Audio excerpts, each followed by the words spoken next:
There are very few moments in our lives where we have the privilege to witness history taking place. This is one of those moments. This is one of those times.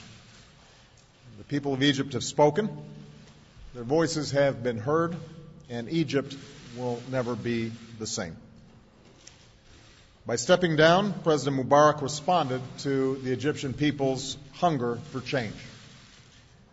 But this is not the end of Egypt's transition. It's a beginning. I'm sure there will be difficult days ahead, and many questions remain unanswered. But I am confident that the people of Egypt can find the answers and do so peacefully, constructively, and in the spirit of unity that has defined these last few weeks. For Egyptians have made it clear that nothing less than genuine democracy will carry the day.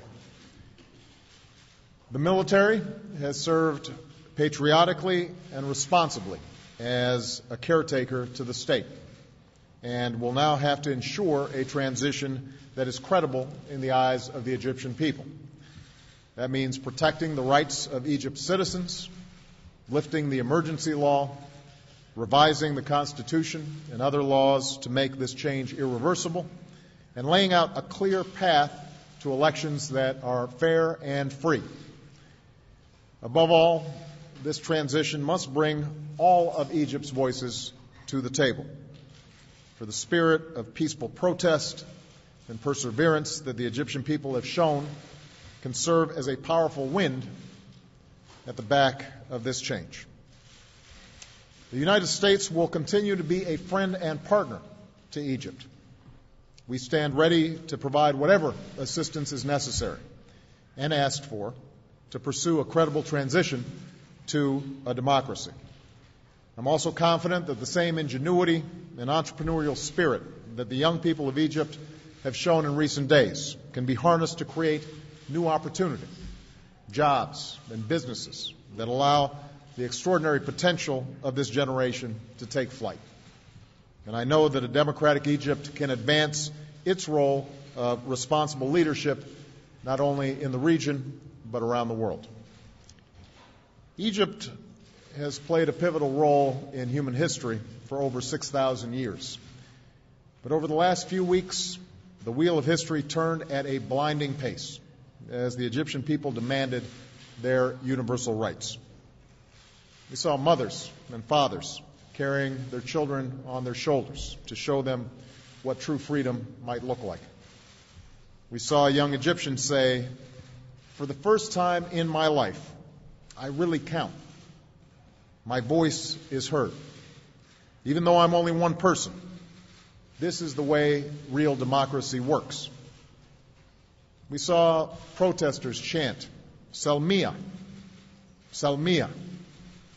We are peaceful, again and again. We saw a military that would not fire bullets at the people they were sworn to protect. And we saw doctors and nurses rushing into the streets to care for those who were wounded. Volunteers checking protesters to ensure that they were unarmed. We saw people of faith praying together and chanting, "Muslims, Christians, we are one." And though we know that the strains between faiths still divide too many in this world, and no single event will close that chasm immediately, these scenes remind us that we need not be defined by our differences. We can be defined by the common humanity that we share. And above all, we saw a new generation emerge, a generation that uses their own creativity and talent and technology to call for a government that represented their hopes and not their fears, a government that is responsive to their boundless aspirations. One Egyptian put it simply, "Most people have discovered in the last few days that they are worth something, and this cannot be taken away from them anymore, ever." This is the power of human dignity, and it can never be denied. Egyptians have inspired us, And they've done so by putting the lie to the idea that justice is best gained through violence.